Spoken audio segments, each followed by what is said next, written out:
Interesting चीज़ है और मैं आप दोनों से व्यू चाहूँगा। सुशील जी, पहले आपसे शुरुआत करता हूँ। क्या ग्लोबल समीकरण बदलेंगे यहाँ से?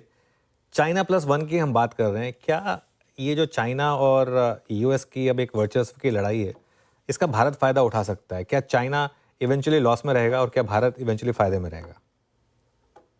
ये कई सारे बड़े रोचक प्रश्न आपने एक साथ पूछे। शॉर्ट टर्म में अगर चाइना के ऊपर इस तरह की प्यूनिटिव नहीं, प्रोहिबिटिव अगर टैरिफ्स लगाई गई कि जाओ चाइना से बिजनेस ही नहीं करना, तो चाइना के पास जो आज वर्चस्व है कि भैया सारा संसार कंपेल्ड है, चाहे अच्छी क्वालिटी हो चाहे बुरी क्वालिटी हो, है जिस तरह के भाव में चाइना काम करता है, तो सारा संसार बाध्य हो जाता है। वो राष्ट्रवाद को भूल जाते हैं, सारे संसार में राष्ट्रवाद को भूल जाते हैं, हर चीज को लोग भूल जाते हैं। वह अपने स्वार्थ में बस कैसे भी जाके संसार का हर बिजनेस चाइना से डील कर लेता है। तो उस वर्चस्व को तोड़ने की लड़ाई का ये पहला पहला ये प्रखर प्रहार है कि चाइना के साथ प्यूनिटिव टैरिफ्स लगाए गए हैं, प्रोहिबिटिव टैरिफ्स लगाए गए हैं और बाकी संसार को वापस नॉर्मल कर दिया कि चाइना को ऑस्ट्रासाइज कर दिया, अकेला कर दिया चाइना को एक तरफ। तो ये बड़ी मुहिम की छेड़ है। 4 साल पहले भी ये यूएस चाइना टैरिफ वॉर्स होते होते पता नहीं कहां से वो फिर कोविड की परिस्थिति आ गई और कोविड में भी चाइना का कैसा रोल था देखिए। चाइना की पॉपुलेशन अचानक इंडिया से कम है कोविड, तो कोविड के बाद तो बहुत सारी रहस्यमयी बातें हैं। लोग कॉन्स्पिरेसी थ्योरीज के नाम पे इन्हें डिसमिस कर सकते हैं, इसलिए मैं उनके डेप्थ में नहीं जाऊंगा। पर एक बेसिक कॉमन सेंस मैं आज सबको याद दिलाना चाहता हूं। रशिया ने 20 साल तक 1980 में जो 79-80 में जो कमोडिटीज का क्रैश आया, उसके बाद 20 साल तक प्राइसेस उस क्रैश्ड लो पे नीचे बने रहे और जो खड़े नहीं हो पाए दोबारा। तो ऐसा क्यों हुआ था? उसको जाके आप गूगल कीजिए और इतिहास के पन्नों को स्टडी कीजिए। 20 साल तक रशिया जो वर्ल्ड की हर कमोडिटी में नंबर 2 प्लेयर है, वो कॉस्ट ऑफ प्रोडक्शन के नीचे माल बेच-बेच के डिलीवरी करता रहा और पूरे संसार ने इकोनॉमिक अपलिफ्टमेंट देखा। वर्ल्ड की हर थकी हुई कॉस्ट इनएफिशिएंट वेस्टर्न इकोनॉमीज भी ब्लॉसम करती चली गई। ये सारी कमोडिटीज आपको कॉस्ट ऑफ प्रोडक्शन के नीचे डंप करता गया रशिया। तो ऑपरेटिंग अकाउंट के ऊपर में रशिया ने घाटा उठाया लगातार और दादागिरी करने के लिए उसने रशियन रूबल को यूएस डॉलर के साथ पेग कर दिया। सेम टू सेम हरकतें चाइना कर रहा है, अलबेट रॉ कमोडिटीज में नहीं, इंटरमीडिएट गुड्स में, इंडस्ट्रियल इंटरमीडिएट्स में। जो चाइना की सारी चीजें, ज्यादातर जो चाइना की सारी चीजें लोग इंपोर्ट कर रहे हैं, वो ब्रांड्स नहीं है। अभी एक जाके इतने साल बाद जाके बीवाईडी ने चाइनीज ब्रांड बनने की कोशिश की, चाइना ने लिनोवो को अक्वायर करने की कोशिश की, वो भी कोई ब्रांड टेक ऑफ नहीं कर पाया। तो चाइना कमोडिटाइज प्रोडक्शन करके एक्सेसिव जो डंपिंग कर रहा है और पूरे संसार की समस्या चाइना है। तो चाइना घाटा उठा रहा है कहीं ना कहीं। इस तरह के भाव में सारे संसार को माल बेचना संभव नहीं है और सेम हरकत इसने की हुई है। अपना एक फाइनेंशियल वर्चस्व बनाने के लिए चाइना ने अपनी करेंसी को डॉलर के साथ पेग किया हुआ है। तो आप कैपिटल अकाउंट के ऊपर में जो बिल्कुल समृद्ध नजर आते हो, प्रॉस्परस नजर आते हो और प्रॉफिलिगेसी कर रहे हो, अनैतिक अनैतिक व्यापार आप कर रहे हो ऑपरेटिंग अकाउंट पे, तो रशिया जब कोलैप्स हो गया क्योंकि अंदर से आपकी कमाई नहीं है, 20 साल तक आप घाटे में चलोगे, खोखली हो गई करेंसी, एक दिन गिर गया हो यार। तो अंतोगत्वा एक न एक दिन ये भी एक कम्युनिस्ट एम्पायर है।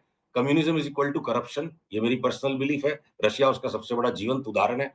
चाइना की भी वैसी कहानी एक न एक दिन निकलेगी, पर वो एक न एक दिन आते आते 5 7 8 साल लग गए तो कोई बड़ी बात नहीं है। तो वो एक्सट्रीम फार एंड है और नियर एंड में आज ये जो 90 दिन का टाइम है, किसको पता बढ़ के 60 दिन हो जाए, 90 दिन के बाद और 90 दिन हो जाए। तो इस कैलेमिटी के अंदर अपॉर्चुनिटी जरूर है उन कंपनीज के लिए जो चाइनीज एक्सपोर्ट्स को रिप्लेस करने की कोशिश कर सकते हैं अमेरिका के साथ या बाकी विश्व के साथ।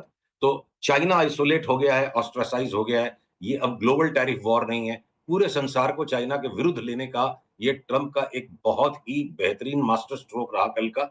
और ये जो टैरिफ वॉर नजर आ रहा था, टैरिफ वॉर नहीं है। जो ट्रंप के पूर्व कार्यकाल में उन्होंने यूएस चाइना टैरिफ वॉर जो था, उसका जो पार्ट 2 है, much more well thought out, much more organised और पूरे संसार को साथ लेके चल रहे हैं। तो short run as well as long run में सिर्फ नेशनलिज्म की भावनाओं से नहीं, एक सामान्य जी। ज्ञान जो व्यापारी के पास होना चाहिए, प्रॉफिट और लॉस क्या है उसकी कॉमन सेंस की थिंकिंग से, मैं ये मानता हूं ये मैटर ऑफ टाइम है।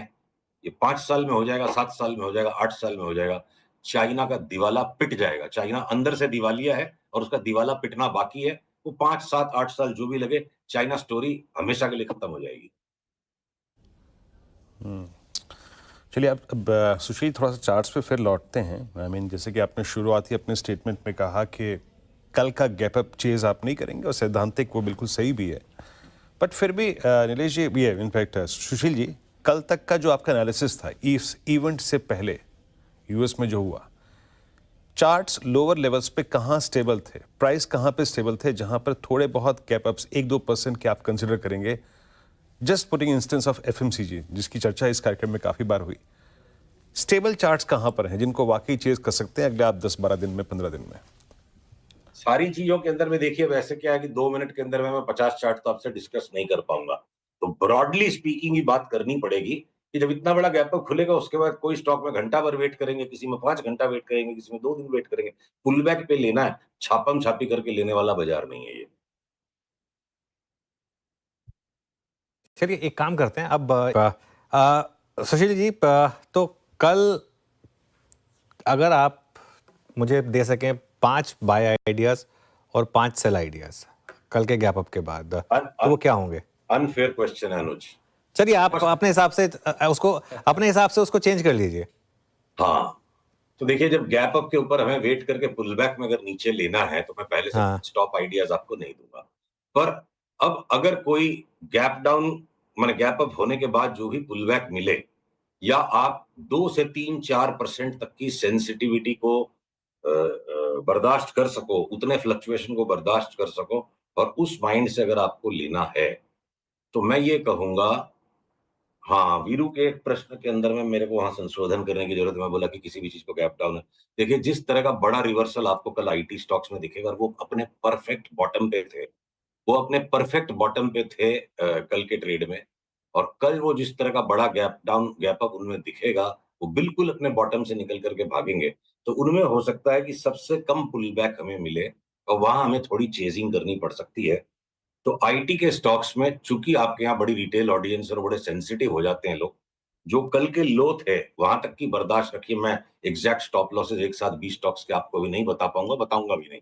तो वो आईटी के स्टॉक्स मेरे को लगता है बहुत बड़ी चाल अब यहाँ से शुरू हो रही है और बिल्कुल फ्रेश मूव स्टार्ट हो रहा है। तो वहां पे खतरा सबसे कम है।